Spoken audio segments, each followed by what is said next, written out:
Hello and welcome to the Dissidents Podcast, brought to you by the Institute for Liberal Values. This is where we talk about how we can strive for a world in which freedom and reason are at the forefront of all human society. In this week's podcast, we'll be speaking to Pam Hayes-Bohanan, a librarian, on libraries, banning books, rising right-wing censoriousness, and whether the librarians are okay. Hi, today we are here with, Mike, Burke, and Elizabeth Spievak are here with Pam, a librarian, in honor of U.S. National Library Week. We invited my friend Pam, in part because we had a difficult time finding a librarian who was willing to come. They're a little bit scared, running a little bit scared, librarians are. And so, in full disclosure, this is my friend Pam, with whom I have done research and published. She does work at the same university where I work currently. So welcome, Pam. Did you want to say something, Mike? Yeah, I just wanted to give Pam the usual reassurance that I'm not a QAnon right-wing conspiracy theorist, as some of the librarians that we contacted seem to believe. Oh, okay. I was not worried about that. That's a relief. Yeah, very nice to meet your acquaintance. Yeah, I think that they were worried, and one of them we contacted had recently published an article, and that person was the backlash that they got from the article made them afraid to participate in the podcast, and I can't really blame them. Mike and I we know all too well. So Pam and I did talk about this earlier, and we thought we'd open with something that she found very interesting when she started to do a little research for coming to visit us. What did you find, Pam? So I had recently read an article in the Chronicle of Higher Education called "The Librarians Are Not Okay," and I had actually shared it to the faculty listserv at the university, and so I talked to Elizabeth about it. I said, "Did you read it?" She goes, "Well, is it the same one that was in the Atlantic?" I said, "Oh, I don't know. Let me go see." And as it turned out, I found not only the Atlantic one, which was not the same one, but another one that was published on the web and posted by American Libraries Magazine, all with the same exact title, "The Librarians Are Not Okay," all three published in the last year. And so I just thought that was telling that there were three articles published in the past year, all with the same title, and each, some overlap in the issues that they brought up, but not all exactly the same. So I guess, Mike and I have been talking about, I don't know if I sent you this article or not, Pam, but a workplace mobbing you did send me that article one, yeah. We talked about. Yeah. And I do think that there's some overlap there with what librarians are going through and some of the issues. Well, it's not, not necessarily internal like the workplace mobbing, but maybe a little bit internal. Some librarians are experiencing that too, especially school librarians. So we can kind of talk about, you work at a university library. There's community libraries are different. And I worked as a librarian just at a community library at the circulation desk. So I didn't have any real education as, in library science, but I did want to mention sort of the different kinds of libraries that and the different kinds of education and training and what it means to be a librarian, because I'm not sure that that most people would know. Okay, so I have no idea. Okay, well, so as Elizabeth pointed out, there's typically four types of libraries that librarians will think about when we think about what kind of like track we're going into. So there's academic libraries, public libraries, school libraries, and special libraries. So those might be things like in a museum or archives or something like that. Right now, it's public libraries and school libraries that are really getting the brunt of the challenges about books and programming. So, I mean, I don't know if you've seen the really stunning videos that were taken in a school library in Florida, where a parent went in. His kids came out and told him they just took all our books away, and he went in with his phone and took this video of just empty shelves in the library. Um, the school's response to that was, well, there's still some books in there. He just didn't. I mean, but it was stunning. There's these empty shelves. I mean, it was dystopian. Um, and public libraries also are, um, being they're facing like mobs of people showing up at board meetings demanding that books be removed from the shelves. Um, so these are things like I've been a library board member myself, and nobody ever came to once we had a community member show up at our meeting. It's just people uh it's um it's unprecedented by a lot. And also, like, it used to be like book challenges and book bannings. I mean, that's not really new, but the way it's being done now is new. I mean, typically what we saw in the past was people would, their child might come home with a book that when the parents saw it, was not happy that their child was reading it, and they would go and speak to either the public library director or the school librarian or a teacher about it. And it might get to the level of being reevaluated by the principal or something, but it was usually just one book.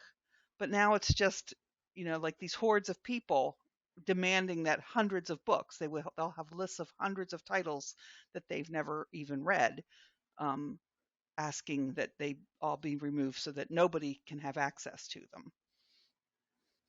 Yeah, so I read that, I don't know if this was accurate, but like 1,269 attempts to ban books, and most of them included, like you said, lists of books, some of them up to 100 all at once. And that was at least double what had been attempted in 2021. So 2022 was not only double, but then also listing these hundreds of books. So double doesn't really count. Right, Account for it. absolutely. And that was, I've been researching banned books, for a long time. And I know ALA's been keeping a list of like the top 10 banned books every year for maybe 40 years, I think. And they always put out this list like there were this many challenges to this many titles. And until about 2000, that number actually was going down. Like, I remember when I first started paying attention, it was maybe 500 or 600 challenges in a year. And until about 2020, it was going down, like they were in the 300s. And I was like, oh, this is actually, a good trend, right? And then after the pandemic started, it became a whole new thing. Not just that it was trending up, but exponentially. Mm-hmm. So what is the ideological bent of the people that are trying to ban these books? I mean, for example, how is this even conscionable, right? So, most of the books that you'll see that are they're sharing these lists of books among themselves, and it's so easy to do online, of course. But most of the books that you'll see, the lists are books either by or about people of color, or books by or about LGBTQ people. And so they'll just throw out, if it's a book about desegregating schools, like a book about like Ruby Bridges. There was a book about Ruby Bridges. I think she wrote it herself, little little memoir for children about, desegregating. And, no, we can't have that's critical race theory. Like anything that's about race, they just call it critical race theory. I will I am the parent of a trans child, and so I am, uh, deeply concerned about the anti-trans legislation that we see, and the books are all part and parcel to it. We like this just idea that if we erase LGBTQ people, they'll all just go away. Um, and uh, And somehow, if we erase the books, the people will go away. Somehow, I mean, that doesn't make any sense, right? I mean, we've really spoken out about this in the past because, we are the victims of critical social justice mobs. They've come after us, accused me of being racist, homophobic. My sister's gay, whatever, it doesn't matter. I could be gay myself and then still accuse me of being homophobic. Elizabeth of being racist, all kinds of ridiculous stuff. But what we are seeing the beginning of, and I think you're giving evidence for, is a kind of mirror image of that intolerance now erupting on the right, in which everything is critical race theory. And some of this has been deliberately orchestrated, by the way, in a bad faith way. Do you know who Chris Rufo is? I don't think so. So he's a journalist, has done some good work. Let's give the devil his due.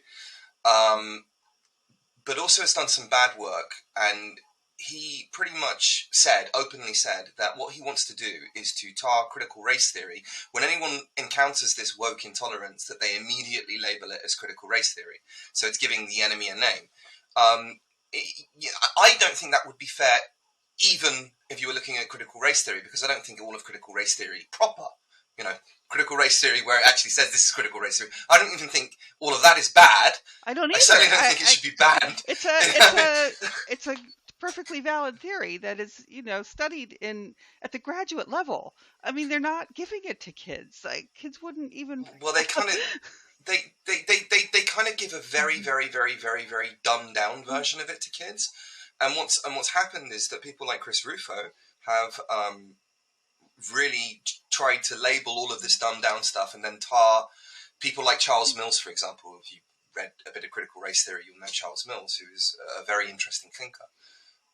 Even the early stuff by Kimberly Crenshaw is quite interesting and worthwhile reading. Mapping the Margins, that article is a good one, for example. So yeah, we're at this point where we're getting this real ideological intolerance, and people who are typically associated with, I hate to say this, but our side, the people who have been resisting the other kind of intolerance, a lot of them are going along with it. A lot of them are cheering it on. I mean, the most obvious one is the drag queen story hour thing. I just don't. That just baffles me. It's astonishing. What? No. See, the logic is just the logic that they use is so familiar, though. Like, for example, if I were to say, okay, this black person has committed a crime, therefore they're a criminal. They've been convicted of a crime. That's absolutely fine. But when you make the leap, the extrapolation, where you say, therefore we can say something general about all black people, then everybody would throw their hands up and say, whoa, no, you can't do that. That would clearly be a racist thing to do. And they would be absolutely correct about making that observation. But with the whole drag queen story hour is you find some video of somebody doing something inappropriate on TikTok, or some other social media platform, and it is inappropriate and fine, doing something bad, and then you say, okay, so here is evidence of one person or two people or three people doing something bad, therefore we can extrapolate not just about drag, because drag and trans are not the same thing. I mean, I've done drag before at university when we went out partying. It was quite good fun. Not just that we can extrapolate something generalizable about drag people, but we can say something about trans people as well. I mean, how is that justifiable? It's transparently awful. If you were to say it about black people, everybody would know it was awful. But the logic doesn't differ. Right. And, I think that there are some who would also just say, well, generalizing about any group of people. They would just do it, and they wouldn't have they would have some population of people who would just agree with them. The drag story hour, it baffles me. I mean, any of us, I just think about like all the times I saw Julie Andrews on Broadway do Victoria, and we watched Mrs. Doubtfire and all. Well, as a Brit, I mean, do you know about pantomime? Have you heard of pantomime before? So pantomime is I think they have it in Australia as well, but it's a really, really English tradition that began in the early 19th century. And essentially they'll take some famous traditional story, like a Charles Dickens novel, like Oliver Twist or something like that. And they'll make a comedy version of it. And they'll put it on stage. And there's kind of audience participation, and all of the kids go. It's a real, linchpin of British culture. I mean, my grandmother would take me to pantomimes every year, usually around Christmas time, which is when they happen. My sister, who's an actress in the UK, is in a pantomime right now. And it's for kids. It's great fun. And there are a few kind of adult jokes thrown in, nudge, nudge, wink, wink, that will go under the radar of kids. Right. Like The Simpsons does similar stuff, right? Sure.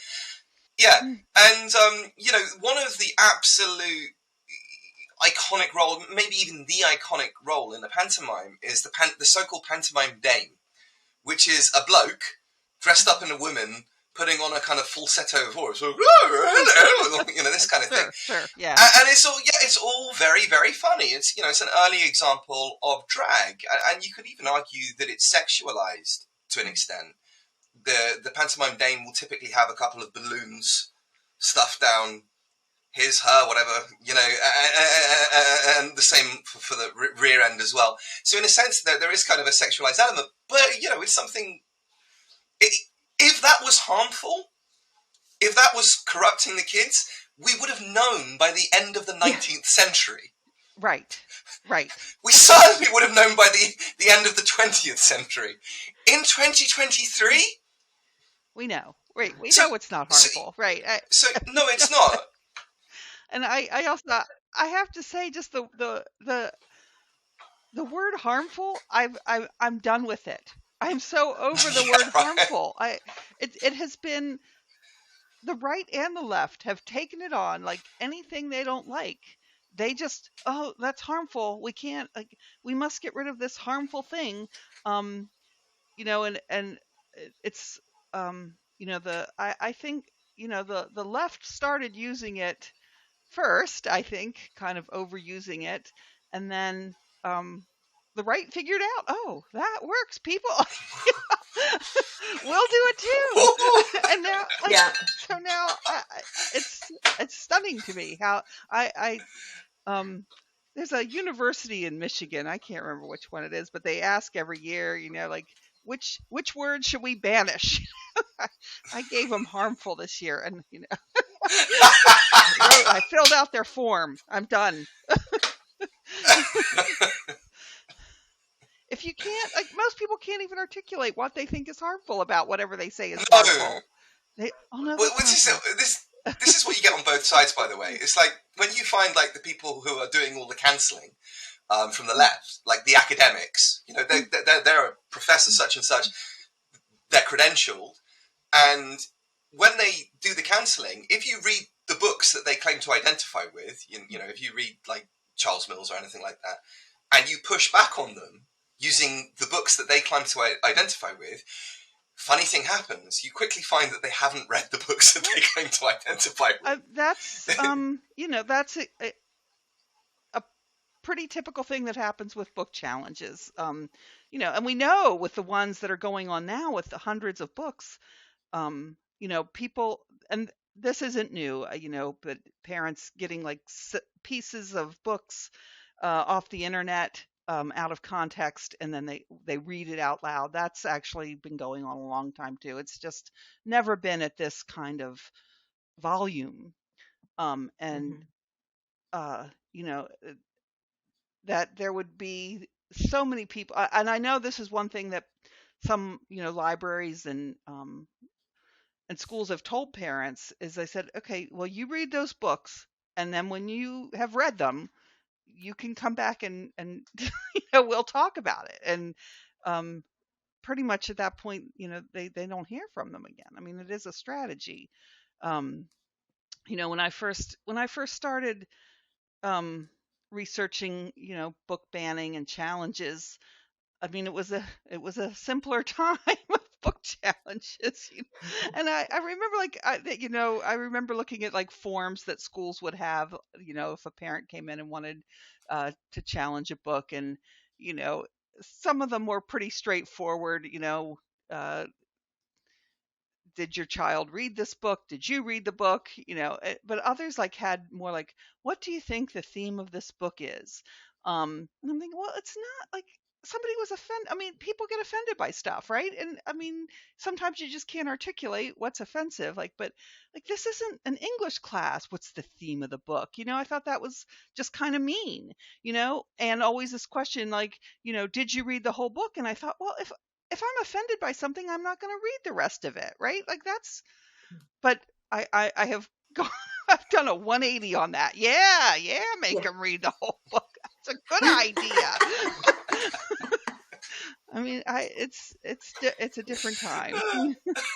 Well, Mike and I, for a podcast that's not yet released, we read an article on the sort of how enamored people can get with unfalsifiable arguments. And I do think that's relevant here, because what we read was how when people have very strong ideological beliefs, and the author studied politics and religion. Okay, so strong either political or ideological beliefs, and they did an intervention where people in the first two studies found out that their beliefs could be falsified or could never be falsified. Okay, so for example, now I can't remember the theory, Mike, but that God could or could not be, the existence of God could or could not be proven with this theory. And what happened was the people who had the strongest beliefs, when they found out that their belief could not be falsified, okay, could not be proven, so God could never be proven or disproven, okay, they actually increased from when they entered the study to after the intervention, they increased their level of commitment to their ideological belief. So if their belief could not be falsified, they actually increased it after the intervention. And then in two other studies, they found that when a belief could be falsified, so when people were led to believe that their either ideological, political, or religious belief could be falsified, then they actually backtracked from the falsifiability aspect of their belief. And what they did was say, yeah, but that doesn't matter to me. It's the other unfalsifiable stuff. It's that it's important to my value system. It's important in these other ways that don't have anything to do with the unfalsifiability. It's just what I believe. It's how I was raised. Those kinds of things, and I see those aspects here in the attempts to cancel people and to ban books, where people's arguments aren't necessarily based on the content of a book or on something that they actually read, but on their unfalsifiable beliefs, and they don't even want them to be they don't want to do the homework or the research or whatever that might lead to that. So I just think that's really, I see so much of that where people don't really have a good reason. And I agree with you. It's like, maybe it's cruel to ask people to, like you said, do a book report on everyone, on the other hand, if you just have hordes of people showing up at library trustee meetings or whatever, just saying, but this goes against my belief and therefore it's harmful as you said, like, well, what kind of harm? You can't quantify that. You can't measure it. It's unfalsifiable to just say it's harmful. And I don't know how you push back against that. I don't know how you push back against that when you're canceled, and I don't really know how you push back against. I don't know how to push back against harmful. Yeah, I don't stuff. think we figured that out. I mean, otherwise people wouldn't be showing up in, hordes of yeah. I figured it out. Okay. 2 words. Fuck off. Seriously. No, if you've got somebody who is coming in with a transparently bad faith argument, right? If somebody has read the book, is able to give you an appraisal of the book, then okay, that's somebody that they might be wrong. I would argue more often than not, if they're calling for the banning of a book, they would be wrong. I mean, but if they're coming in good faith, then okay, we can have that conversation. And right? You know when somebody's Right. coming in good faith, Right. because they'll be quite passionate about the book that they've read. They'll be able to cite passages. They'll be able to point to pages. They'll be able to skim through and say, "Did you see what he or she read here and there?" Right. But, And that's, I mean, that is what I think these original forms were about, right? Like it was a parent concerned about a book that their child read. And that's honestly, that's good parenting, right? Um, uh, uh, Expressing these concerns, there's nothing wrong with it.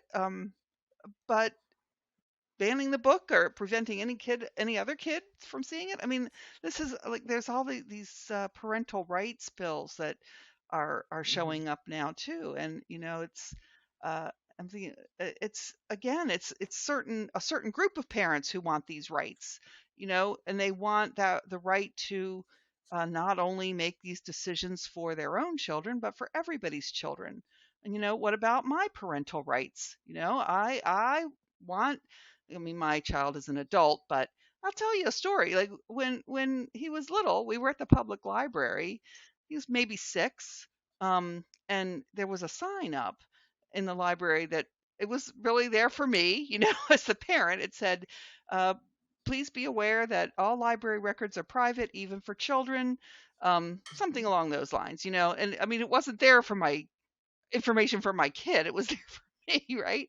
But, he was old enough to read the words, but not old enough to understand what they meant. And he's like, "What is that about?" And I said, "Oh, that's so that, you know, when you check out a book, and he had his own library card, but it's not like he was ever going to go to the library without me, at age 6, right? He was only going to go to the library with me or his father. And I said, whenever you check out a book, that's your business, and they'll never tell me or your father what you've checked out, and and again, until he was like in middle school, I knew what books he checked out because I took him to the library, but I honestly was glad once he was old enough to go to the library by himself that he had that belief, at least that he was free to read whatever he wanted. I mean, it's a safe way to explore difficult topics through books. That's a safe way. I don't think books are dangerous.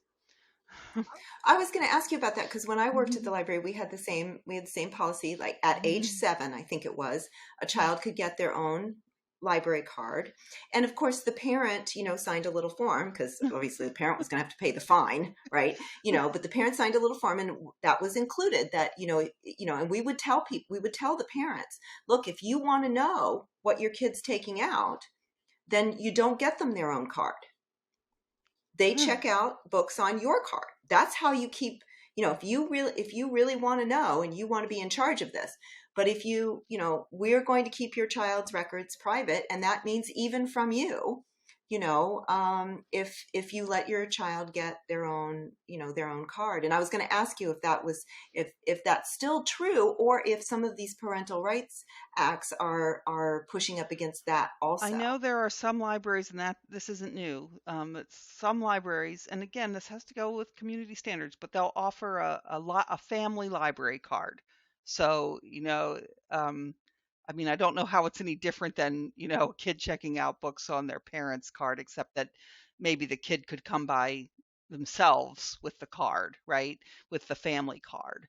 if a kid were old enough to go to the library by themselves, they could bring the family card, but then the parents would have access to the borrowing record.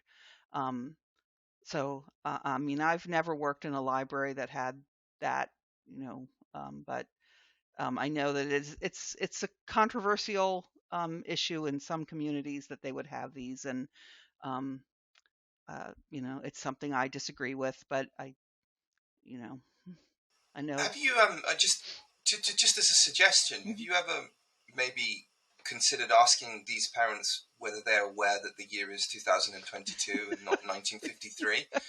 I mean, I've just had for me personally, for example, I remember banned books, right? The one that my parents wouldn't let me read was The Silence of the Lambs, right? My mum was saying, "Oh, you can't read that." So of course that was. Of course you read I read it. that. Was the first thing I read. Then I found out that the Anarchist Cookbook, which was describing how to make all different kinds of explosives, that still is banned. I had read that when I was about 15. I found it on the internet, and that was in the 1990s. Then I found out that the Lesser Key of Solomon, which is a infamous tome on black magic, that was banned. One. What I did, because it was banned, and because it was banned, that meant I had to read it, and so I did, and that was in the 1990s. I think must have got easier since then. Well, I imagine it, right. Oh, of course. That's one of the arguments I think that people who want to ban books use in their efforts, which is, look, people can still get these online. I just don't want them in the school, in my local library, and that kind of thing. So that's one of the arguments that people who want to ban books use, is that you can still get these books if you want them. We just don't want them on the shelves, or we want them in a special collection behind, in some different room or something like that. We don't want them intermingled with the other books. So that is exactly an argument that they use in order to, in their minds, bolster their argument for banned books locally, because, people could still get them. We're not saying burn all the books, right? Although in Canada, there was recently a book burning, wasn't there? Oh, I don't know. I didn't hear about that. Yes, there was. I believe that it was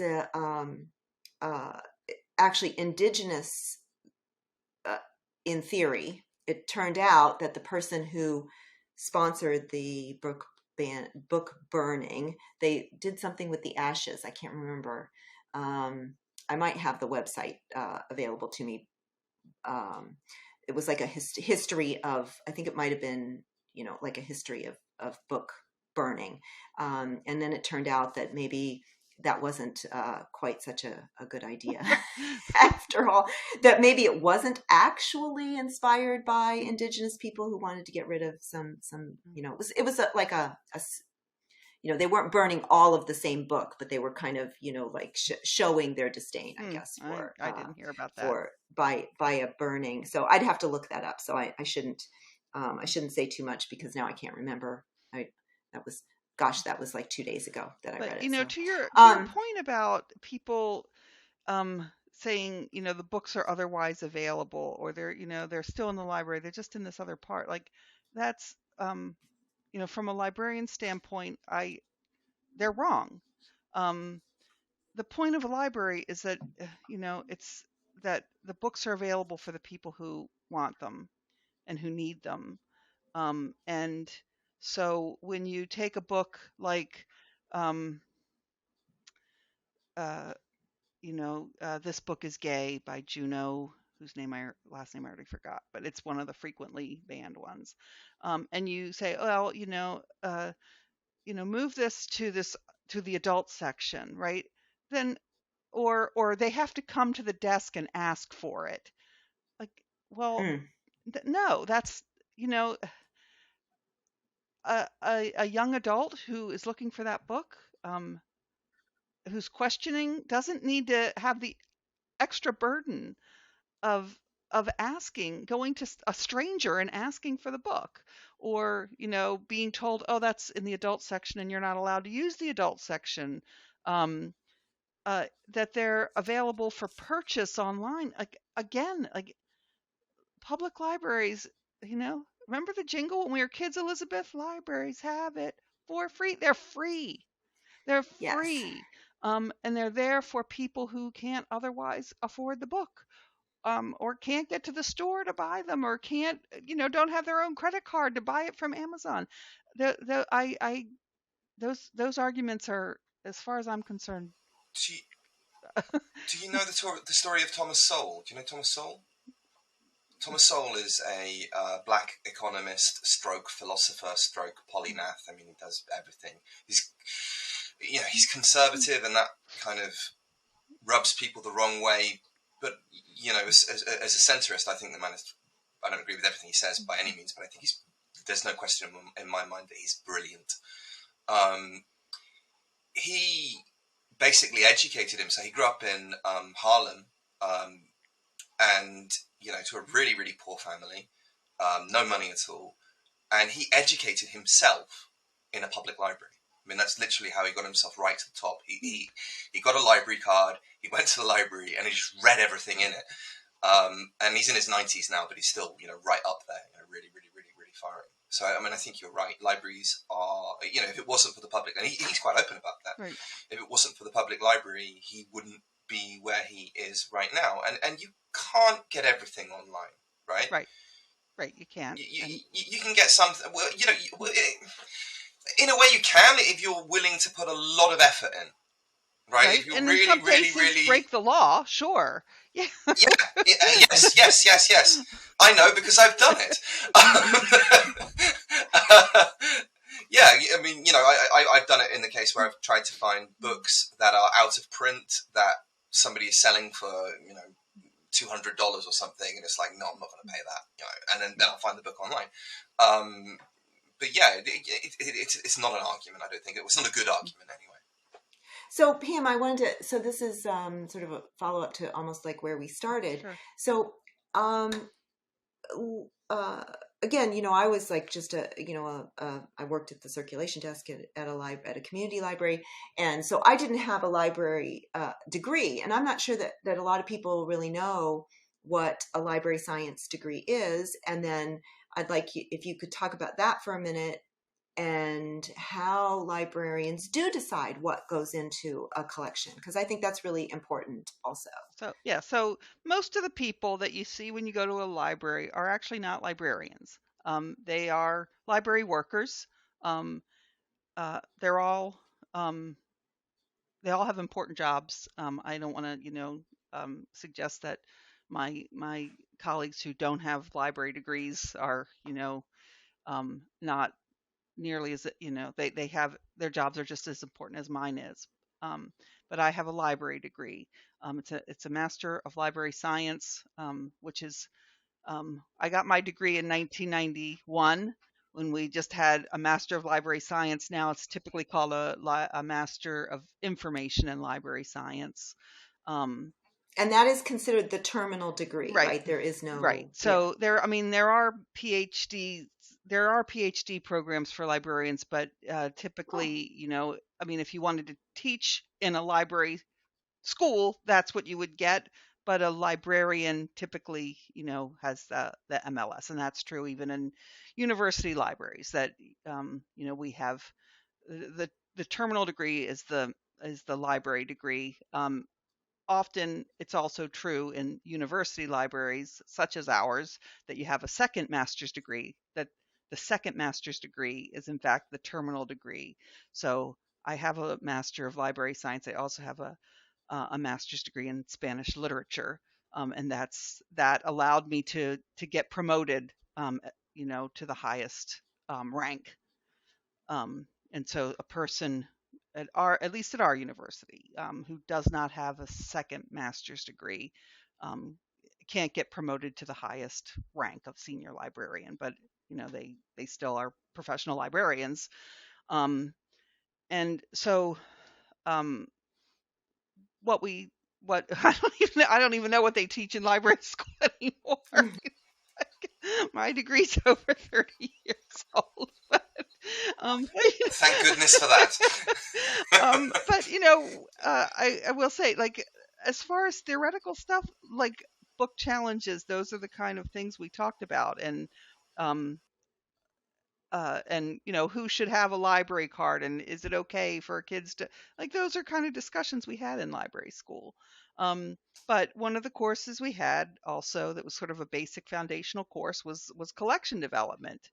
Um, and that was where we discussed, like, what books should be in a library, and um, we discussed, not just what should be in a library, because different libraries are going to have different reasons for having the books they have. So any library worth its salt has a collection development policy.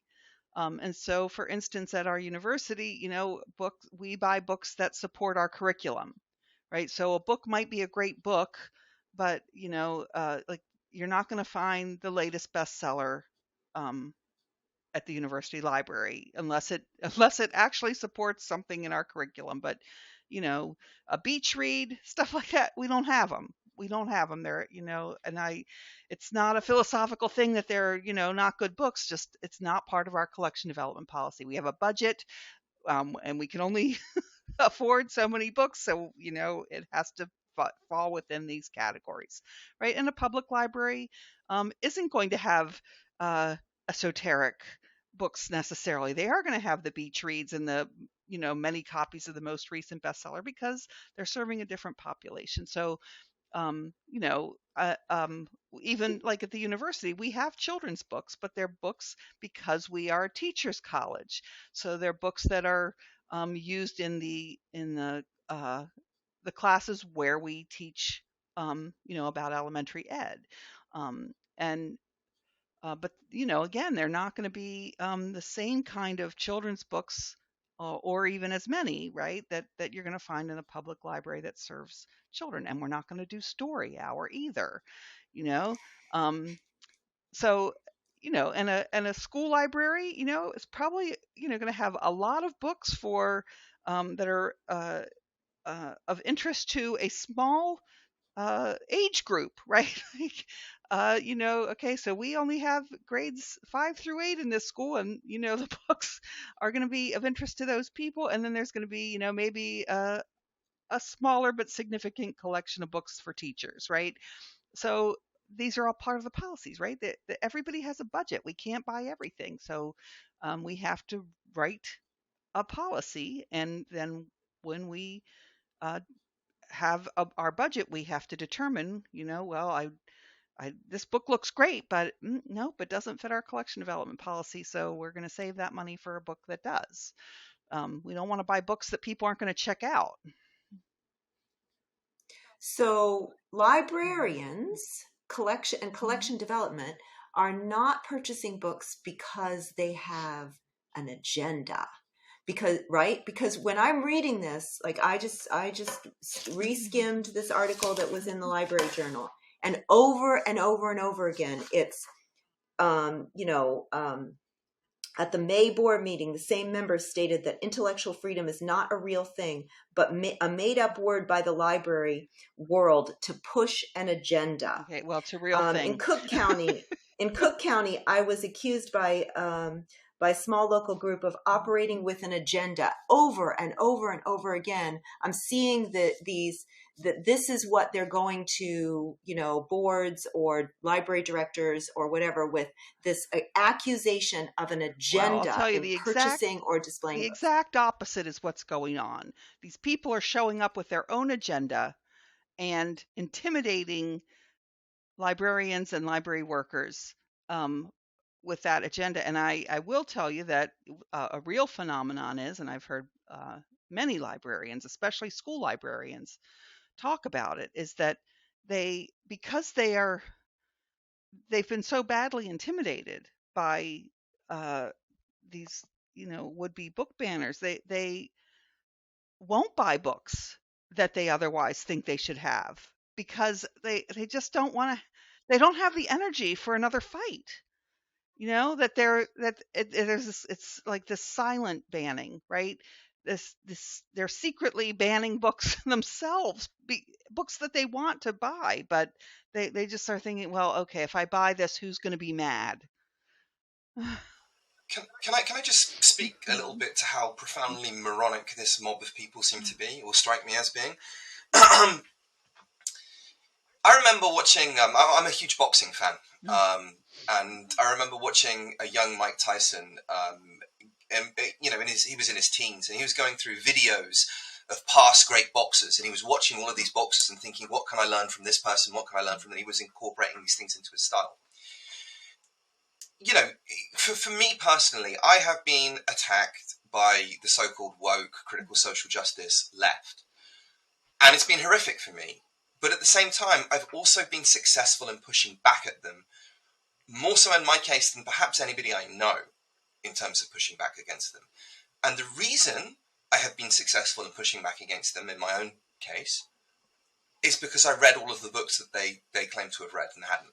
So if you're one of these, if you're really, really, really, really worried about critical social justice, and you have every reason to be, because I'm not saying all this, it's bad. I always channel Foucault here, where I say, I think books are dangerous. And that's how, as it should be. Ideas are dangerous. Like, every idea has the potential to be dangerous, right? But if you want to push back against that which you think is dangerous, well, how do you think you're going to win unless you know it inside out? You have to know what your enemy's thinking. You have to know what your opponent's thinking. Absolutely. If you're trying to ban books, right, then from a tactical point of view, it makes no sense. It's like going into a battle. You have the option of knowing where your troops are going to be aligned, your opponent's troops are going to be aligned. They're going to be on that hill or in that forest or whatever. You have the option, but instead of taking that option, you instead, you get the intelligence report and you burn it. How is that? How does that make strategy in your plan to combat that which you claim to oppose? Or is it all deceitful posturing? As Dostoevsky put it. I always say, Brother Karamazov. Read more, read better. Like, people they should read everything that they. I don't understand when people say they don't read. Like, why not? Like, I can't not read. I can't. And I know a lot of stuff. I'm not, I know a lot of stuff. And because I read a lot, and I read all genres, I read fiction, nonfiction, stuff that I don't think I might be interested in, but I read it anyway.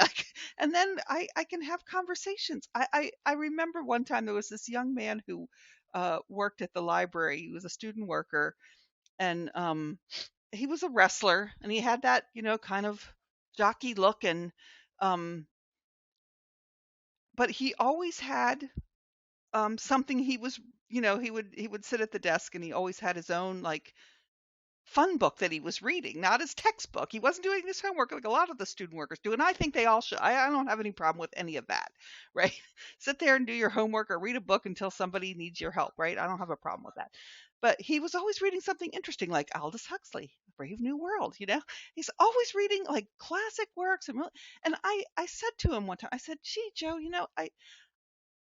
I never see your peers just reading a book. And he said to me, he goes, I know, my peers don't read, and they're not very interesting people. Yeah, I know. reminds me of the time when I live in Tokyo, and I had a date with quite a famous model, like Japanese model. And I was like, wow, this is going to be so amazing. And it was the most boring experience of my entire life, because all she knew about was makeup and stuff like that. And not a bad person, not stupid or anything like that, but it was just like, how can I even communicate with you? How are you even an interesting person? And again, I'm not saying these people are bad, but if you don't read, how can you advocate banning books that that you haven't read? How can you advocate for anything? Right. Well, yeah. Anything at all. You can have an opinion. That's fine. That's in America. That's protected under the First Amendment. Right. But not all opinions are equal, right? Not some of them all are woefully uninformed. Right. They're uninformed, yeah. And I mean, people have the right to their opinion. That's protected speech too. They're crazy opinions, but I mean, drag performance is protected speech. Mm-hmm. It's there's a lot of people who think that they should have free speech, but other people shouldn't. Right, but other people shouldn't, exactly. And I think that that's what we keep talking about here is until they come for you, a lot of times people don't really, unfortunately, they don't really appreciate how scary this is. Until they do come for you, that people aren't, perhaps because they're not reading enough, aren't able to take another perspective, Right. And how this can be, the next book that's banned might be something that you really care about, that you really believe in, and that this sort of workplace mobbing kind of behavior that's driving people, making people quit their jobs. It's making, I told you I sort of wanted you to speak also to just, staffing, budget cuts, just the day-to-day, what's it like? I mean, the librarians are not okay. Yeah. What else is making them not okay? I mean, one thing that was really interesting to me about the 3 articles is that as much as I see about book banning, I mean, that's almost, of course I set up my news feed, so I see a lot of that, but, book banning, 2 of those articles didn't even mention it at all. I mean, it was really just about the BS that we, the understaffing. One, was, they mentioned not just, misogyny, but just the sexism of, of course it's a woman dominated field, so we are paid less. And, I will tell you that about 20 years ago, I was in a meeting with the who was the person who was then president of the university, and he actually said that, when we suggested that, we should have pay parity with faculty, he said, well, you are in a woman dominated field, and you knew that you were in a field like that when you chose it. So that's, and women's work isn't valued. Now that's a societal problem, and I can't solve it. Like, Really? you could solve it here. You could. yeah, you can't solve the whole world's problem, but maybe. I mean, and so that's what. But what he might have said is that it's a shame. This is a problem, and I can't solve it, so I'm going to perpetuate it instead. Yeah. I mean, and said, right? that we it was victim blaming. We knew Right. when we chose this profession that we would be paid like crap. Some of the other things in the article were stuff about faculty.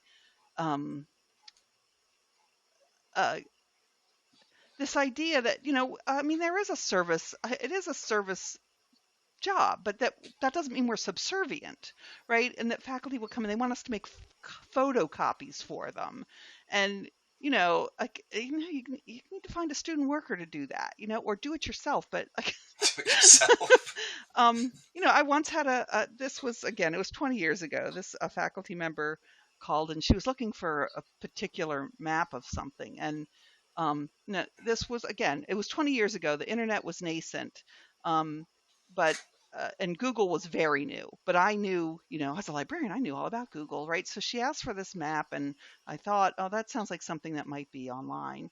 And so I Googled it and I found it. And I said, oh, okay, so just do this, Google this, and you should be able to. And she goes, I don't see it. And I thought, okay. I said, well, give me your email address. I'm going to email you the link then. She gave me, and, so she sends me your email. And then she goes, well, I couldn't open the link.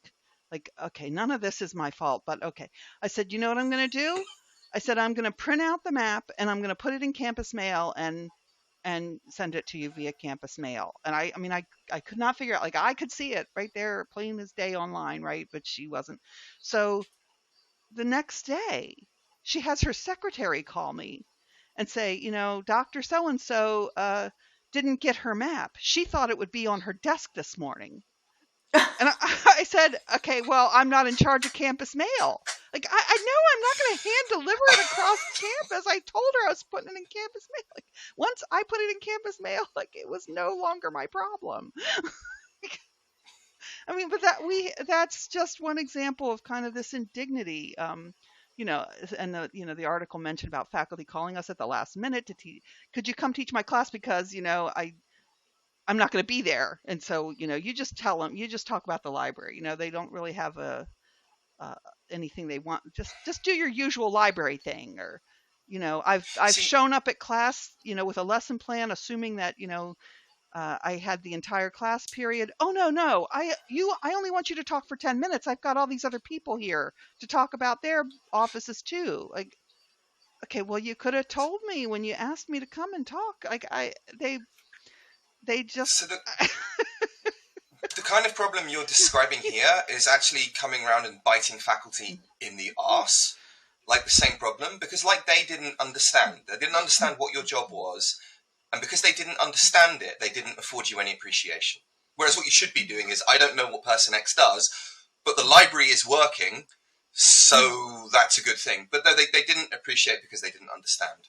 It's a common problem. Right. Same thing's happening to faculty now, as universities are increasingly run by business people. Yes. The business people Yes. don't understand what the academics do. And because they don't understand it, they don't appreciate it. They think that anybody can do it. And so faculty are treated like dirt in return. Right. And, it's just, it's just this very, very, very silly kind of self-centered way of looking at things that is a real blight on our society at the moment. And community libraries are also community bathrooms, right? They are community, places to sleep, to maybe, get out of the cold. And so, I was reading I don't have a problem with any of that. Like, people need to use the bathroom, and we have I think we should have more places where people can use the bathroom. Yeah. But what I'm saying is that librarians, are being called upon to now, because of understaffing and budget cuts, and because of some of this, in communities, sort of maybe a disregard or even a disdain for libraries. They're even more underfunded, right? And so again, librarians are good people and they want to focus on books, right? They want to, so maybe we'll do without one extra person or whatever. So one of the things I was reading is that, librarians are administering Narcan. They're cleaning the bathrooms. That absolutely happens. Yes. They're doing all of that kind of stuff too. So they're not just handling people who are mobbing them, who are criticizing them, who are, putting them down, but they're also, they're really community service workers in this whole other, they're becoming social workers. Yes. In many yes. ways. And I can tell you that, my local public library, there was maybe, I don't know, I want to say it was like 15 years ago or so. The town decided we didn't need it. And, for about 3 weeks, it was closed completely.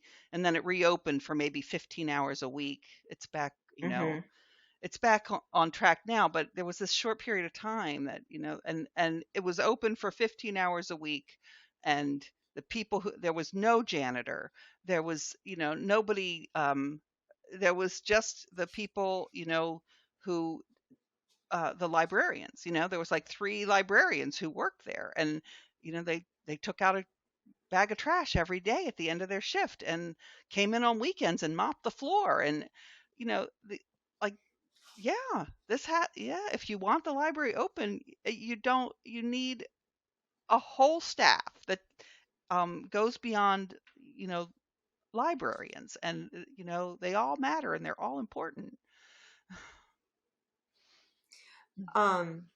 So that it just, I guess, that's just, it's, again, it's adding to an already stressful situation in a culture that's, unfortunately not necessarily library friendly right now. Vermont,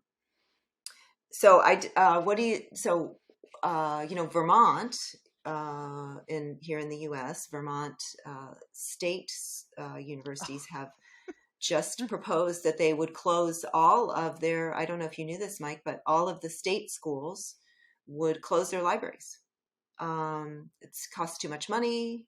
And gosh, everything's online. Everything's online. So I didn't know, Pam, if you have heard any more about that. I haven't. Well, I can tell you that, it's had, quite a bit of traffic in the library literature. There's, I don't know any librarians who think it's a good idea. Right. Funny that. So, I mean, what would a campus be like with no library? I mean, I'm struggling to really even understand what that would. Yeah, I don't know. It's not a university if it doesn't have a library. It's not a university. I think we're at the point now where a lot of our universities, even some of our most prestigious ones, are in the process of ceasing to be universities and becoming something quite different and quite ugly. When we're in a position where certain opinions are forbidden, and everybody has to be safe from encountering contrary ideas, then the university ceases to be a university and becomes more of a seminary. That's probably saying bad things about a seminary, and seminary is probably better than that, to be honest. But it's a very I'm interested in this whole because I think that this push to ban books is, in the majority of cases, deceitful posturing. And I wanted to test that theory. So, one of my favorite books, I don't believe in God or anything like that, but it's a book that I draw inspiration from, is the Bible. I think there are some beautiful passages in the King James Bible, and it's helped me in some dark periods in my life. Yet, if you look at how that book has been used in the past, what has been used to justify, you would have to conclude that that's a dangerous book, if there is such a thing as a dangerous book. Yes. One of the most dangerous, right? Similarly, you could say the Quran. Now, I've read that book. That's not something I draw inspiration from, but a lot of good people do. But also some bad people do as well. And that's the justification for all kinds of terrorism. So we would have to say that the Quran, by any objective standard, is a dangerous book as well. It's not the same thing as bad. Bad and dangerous are not the same thing, right? So, in your experience, has anybody come in and tried to ban the Bible or the Quran? It's happened, yes. Really? Yeah. Oh, yeah. And some people even, like, if I remember, like, somebody talking about 1984, and there's these sex scenes in it, and that's therefore we shouldn't have this in the school library, and somebody Wow.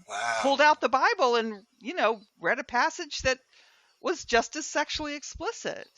But were they advocating for banning the Bible? Well, that person was advocating for not banning anything, but yes, Okay. I've even very recently I read a case where somebody had tried to ban it, but I think in that case it might have even also been just an illustration, like, if you're going to ban this, you have to ban the Bible too.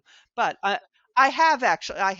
mean, it's not up there in the top 10, but yeah, sometimes the Communist Manifesto. People have suggested that the Bible, we shouldn't use taxpayer money because it's a religious text. People have said that, and if that's the case, then right, we shouldn't have any of the religious texts in the library, right? That it has to be true across the board. But yes, the people have attempted to ban the Bible. Sometimes it's just kind of an illustration of, like I said, like, if you're going to ban that, then you have to ban this. Sometimes it's just people being ridiculous, but other times people they do question it. They question it, and it's certainly happened. I've also seen arguments, descriptions of arguments where people say, well, if you have this, say, this book is gay, then you need to have a book that I choose, maybe that's Christian. Okay, this Christian view of, I don't know, of homosexuality, whatever, right? If that's what we're yes, looking at, yes. And so you need to match, right? So you would have to for every book you buy on this side, you have to buy a book on this side. And again, to kind of get back to this sort of like building a collection, right? Like that's not how, it's library science, right? I mean, it's not library opinion. Right. And so you would be, sort of looking at your community and what the community would want. Right. And I guess that, maybe you could say, well, if this community is building enough, support for this, then maybe it does reflect the community that we would have more, more books on both sides of this issue. I guess perhaps, then your policy maybe should change. But I'm not sure that, again, you change your policy, right? You change your you don't just storm in and say, okay, for every dollar you spend over here, you have to right. spend over here. The policy probably needs to be looked at. Also, I can't remember the name of the book. There was a book that came out maybe about 3 or 4 years ago. That was an anti-trans book that was a bestseller. And so this person was saying that we're doing this damage. We're doing damage to kids by allowing them to transition, and like I said, it was a bestseller, and people would hear about it and they'd want to read it, and they'd go to their library and say, do you have this book? And the libraries were buying it, and I think they were right to do that. Again, back to Mike's point, like, I want to know what my enemies are saying, right? And if I can't go to the library and get that book either, then I can't refute it, right? I need to know what their arguments are. But as far as a dollar for dollar, I don't know about that, right? But again, if your community, and I remember somebody being on a Zoom workshop where somebody said, like, somebody requested this book, and our policy says that if it's a bestseller and a patron requests it, then we have to buy it. And they said, yeah, so you do, right? And they said they had some more advice beyond that, but I can also tell you that a lot of libraries didn't buy 50 Shades of Grey, and that was a popular bestseller. And they came up with all these, like, it was a bestseller that people were requesting and they weren't buying it, and they would give these reasons like, oh, it's not very well written. I'm like, yeah, we don't read all the books before we buy them. We've got plenty of crappy books on the shelf. They weren't well written. We bought them anyway. Like, it's just an excuse not to buy the book, right? For me personally, I think that the justification for having a book or not having a book should in large part be, is it consequential? Is this book, if it's a bestseller, it has to be consequential, right? So like let me say 2 books that I extremely dislike. Robin DiAngelo's White Fragility, because it allows for this Kafka trap in which, if you say I'm innocent, you're all the more guilty. But I want that book in every library. Sure. That book's incredibly consequential. I hate it. And a lot of people, right. I've read it. Right. But and again, going back to the point, and if you want to stand up to that nonsense, then you have to read the book, or at least understand the book from some other source, maybe from a podcast or whatever, like ours. And you can read it in about 20 minutes, by the way. It's a half quick that. read. Quick read. Yeah, you just have to skim it. It's absolutely ridiculous. It's utterly ridiculous. But nevertheless, it's ridiculous. It's actually quite well written, to be fair. One thing I'd say about DiAngelo is she makes things nice and clear. None of this clearly kind of written. It's very clearly written. Yeah. So 10 points on being able to understand it. Good writing, DiAngelo. That's about it. The quality of the arguments are awful. But nevertheless, it's extremely consequential. So me thinking that it's a bad book is no justification for me not having it in a library. Right. Same with Mein Kampf. Right. Most libraries have that, yes. Yeah, they should. If we want... where have the grown-ups gone? Like seriously? It used to be all about 5 minutes ago, it used to be absolutely clear that if you want to avoid the mistakes of history, then you have to know about them. And even, you have to know about, why is it that fascism appealed to people? What was the draw of fascism? If you want to oppose fascism, you have to understand that. You have to read Mein Kampf. If you similarly with communism, if you want to bemoan the various and many horrors, and there were many, of the Soviet Union, then you need to understand the Soviet Union by reading the Communist Manifesto, and also the literature from Lenin that kind of justified what he was doing back then. Well, it gets back to your point about dangerous ideas, right? That they are dangerous. That's why you have to read them. Right. So I wanted to, because we keep saying, oh, it used to be. So I kind of wanted to mention obscenity laws. Now this was in the United States. So there was a Comstock. So Anthony Comstock, the founder of the New York Society for the Suppression of Vice, led a successful campaign to have the U.S. Congress pass the Act of Suppression of Trade in and Circulation of Obscene Literature and Articles of Immoral Use.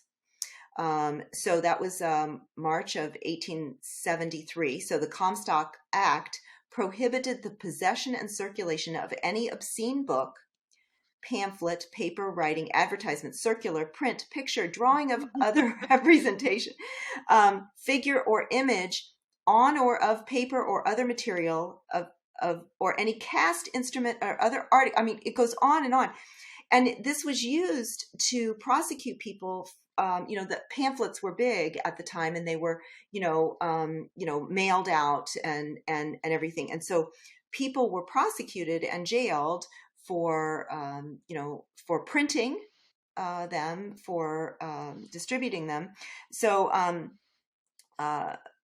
James Joyce, Ulysses, later, obviously, Lady Chatterley's lover, big surprise there, right? I was going to mention that book. This went on, here we have Miller versus California in 1973. Whether the work as a whole lacks serious literary, artistic, political, or scientific value.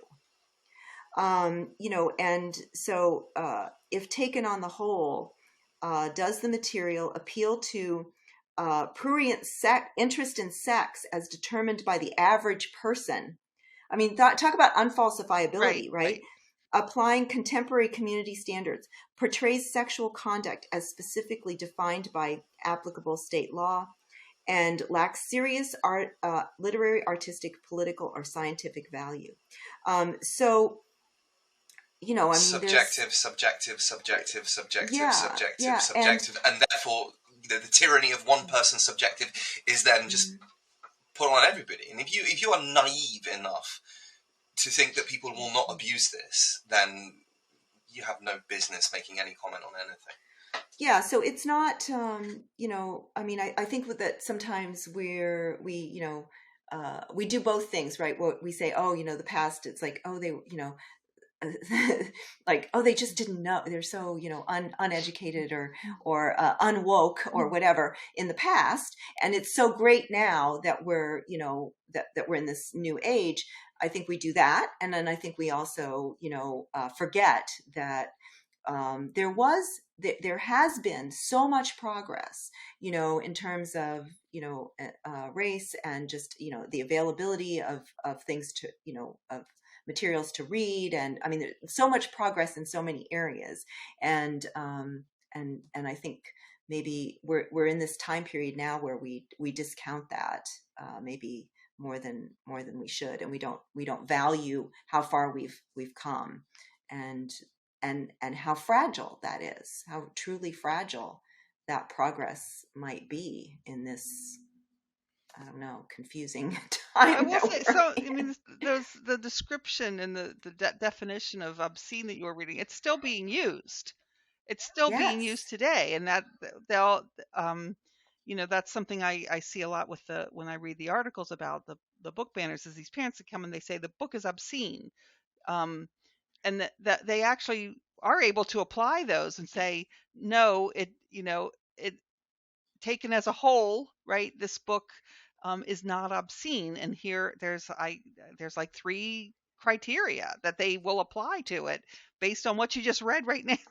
And that they're able to say it's not obscene. As a formerly having recovered, thank God, but as a formerly teenage boy, I can attest to the fact that the most obscene stuff in a library is the biology section. I know that as a formerly teenage boy, that was the first place we went to when we got into the library.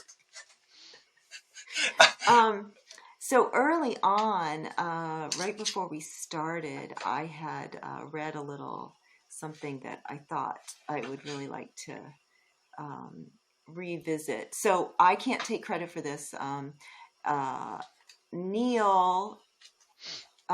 Eric Veith, whom we had on a previous podcast, the lawyer, I remember Eric. Yeah. Hello, Eric, if you're listening. Yeah. Hello, Eric. We met at Heterodox, right? Yeah. Yes, we met him at Heterodox, and he has a blog, and he had actually sent this out. So this is Neil Postman, and I think the name of the book is Amusing Ourselves to Death: Public Discourse in the Age of Show Business, and it was from 1985. But this is what. So this is an excerpt attributed to Neil Postman. What Orwell feared were those who would ban books. What Huxley feared was that there would be no reason to ban a book, for there would be no one who would want to read one. Orwell feared those who would deprive us of information. Huxley feared those who would give us so much that we would be reduced to passivity and egoism. Orwell feared that the truth would be concealed from us. Huxley feared that the truth would be drowned in a sea of irrelevance. We do have too much information. I mean, that was like during the pandemic. I think it was the World Health Organization. I could be wrong, but somebody coined the term infodemic. Because there was so much information coming at once. Much of it was false. Most people didn't know how to sort the good from the bad. So that's real. I mean, an overload of information is a real problem. It's a concern. And my answer to that is read more. I mean, if you read a lot, it becomes easier to recognize the bunk. But it's also like I've been. It's sometimes. We were talking about opinions, right? Some opinions are more informed than others. Sometimes it's even hard to tell something. Newspapers, when they were in the paper, right? They were labeled opinion, op-ed, what. They're not online necessarily labeled. So again, it's really important to recognize, like, what do I need to look for to determine whether this piece that I'm reading is an opinion piece or a news piece. And I mean, with anybody now being able to publish, right, online, like, everybody's a publisher. It's really important. There is a lot of information. People do have the right to express their opinions. It's all protected speech. Most of it is. There is some, amount of speech that is not, but that it is incumbent upon us to learn how to separate the wheat from the chaff. And librarians are as source, we, Pam and I have actually done some work on source literacy, but that's what librarians do, right? Is, this is one of the things that they are experts on, is source literacy. And I'll just say too, like, one of the one of the indignities identified in one of the articles about the Librarians is Not Okay is that, the faculty not understanding that we are experts. And I actually did have a faculty member one time at a meeting where we were talking about information literacy say, with librarians there in the Zoom room, oh, I don't think librarians have anything to do with information literacy. Okay, well, we wouldn't even be having this conversation on this campus if it hadn't been for us advocating for it for years.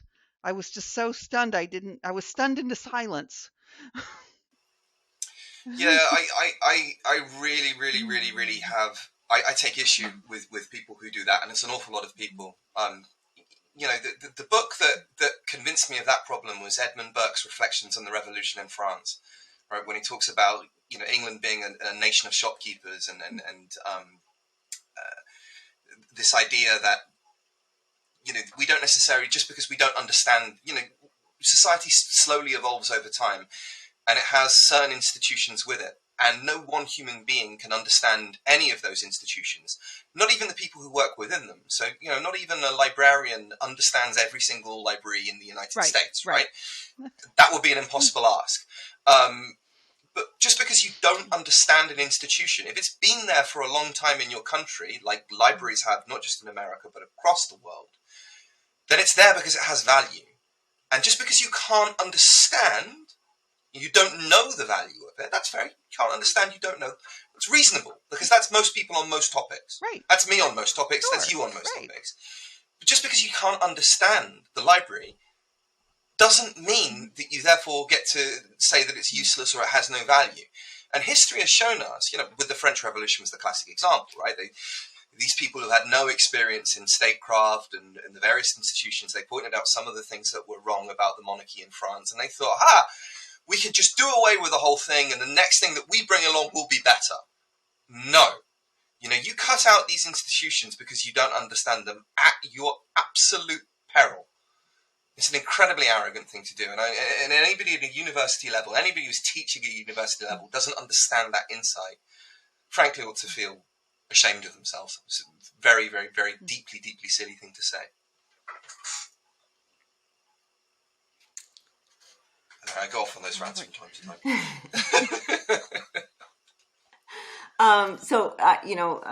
With regard to those quotes, I also think about the overload of information and how cavalier then people are about.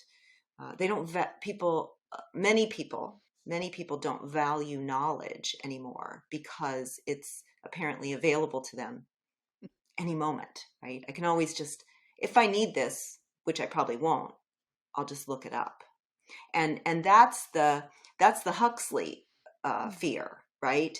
Is that that there'll be so much that people just won't value it, and I definitely see that. That people don't value knowledge because they've equated knowledge with the availability of information, and those are not the same thing. And as you say, one answer is to just read more, right? So at a time when people are overwhelmed, if you by reading more, you can actually, like you said, figure, sort of. It becomes easier. Building. I mean, and I'll also say, everyone, including me, is vulnerable to bad information. But the more you read, the more you know, the less vulnerable you become. Can I tell you the bad information that I was vulnerable to? Like throughout most of my 20s, I thought that reading fiction was a waste of time. That's not that I thought it wasn't fun, not that I didn't like it, but I thought, right, I have to get all of this kind of wisdom, I have to get all of this knowledge. Reading fiction might be fun, but it's frivolous, right? There's nothing to it. I'm going to get nothing out of it. And then I discovered Dostoevsky and realized how profoundly misguided I was.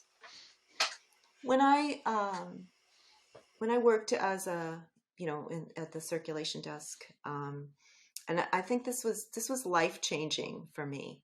A little girl and her dad came in, and she had to read something for one of those books that we all have to read. Let's say The Red Badge of Right. Courage. Yeah. I don't know for sure, but one of those required books at whatever age, so she was maybe, I don't even know, like 7th grade or something. And she had this, book that she had to read. And so she came to the library with her dad to get this book. And of course we didn't have any more copies because everyone had to read that book. Right. And so there was at the time, an independent bookstore. I worked in Dayton, Ohio, and there was a independent bookstore there. It was quite well-known, Books and Company.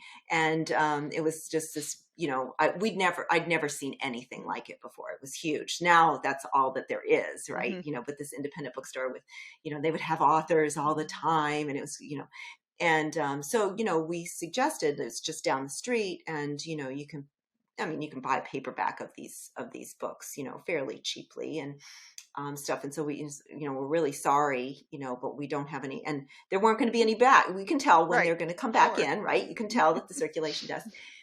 And so she turned around to her dad and, she's like, can we go, to the bookstore?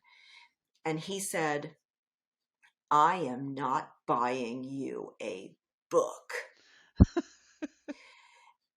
As if a book was, it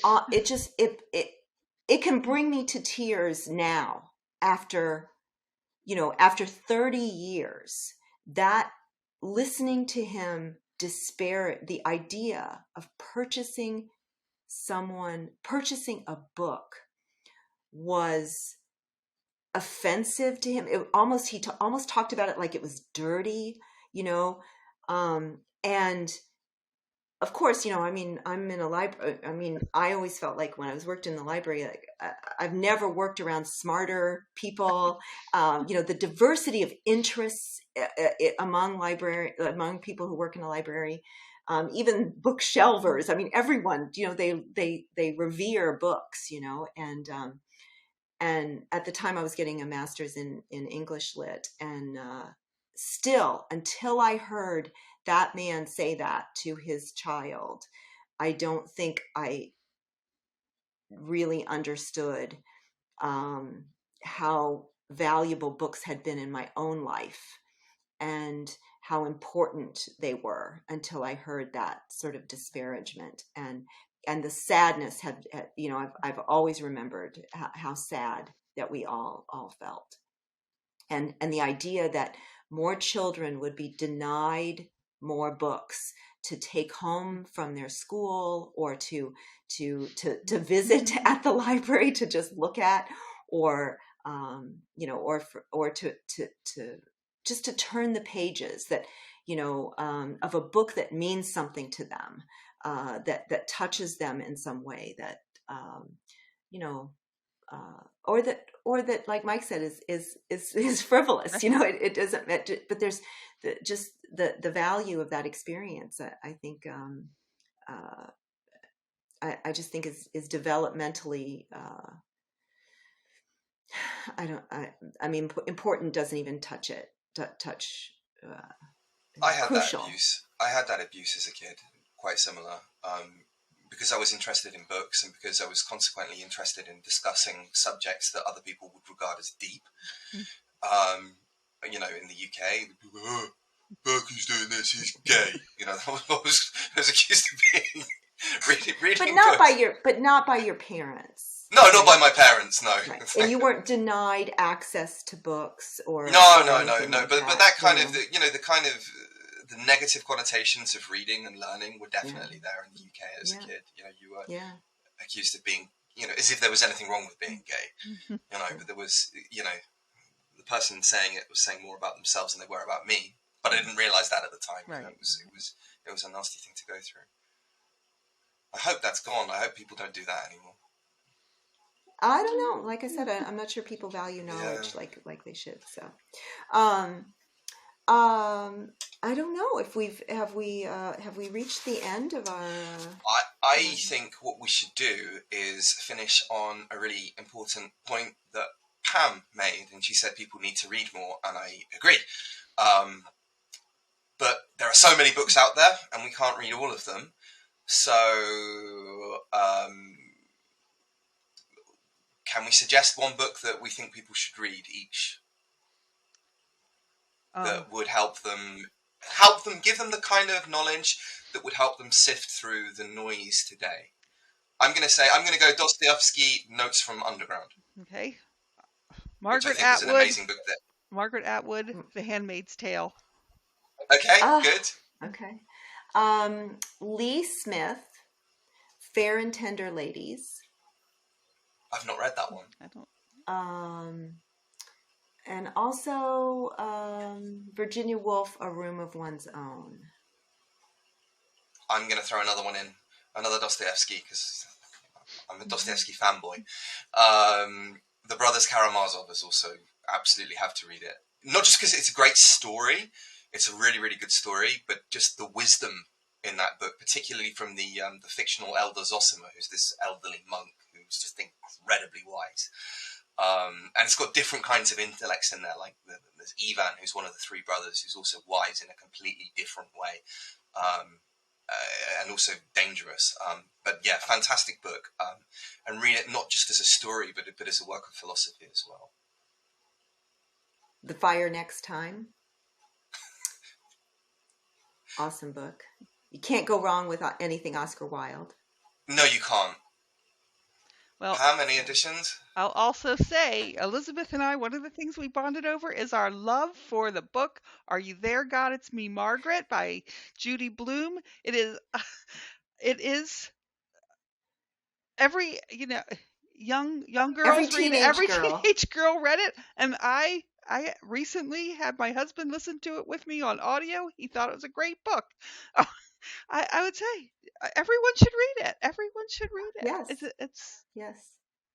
Insight into. All right. Well, let's. Thank you for the homework. Yes. And Elizabeth and I are so excited about the movie coming out soon.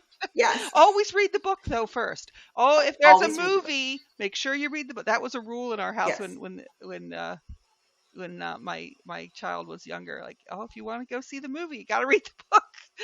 Yeah. Although I saw the Lord of the Rings movies after I read the book, and I very much enjoyed them. So I like the new Dune movie. Dune was a book that I was absolutely fell in love with as a kid, and I thought that the new version of Dune was really good as well. So.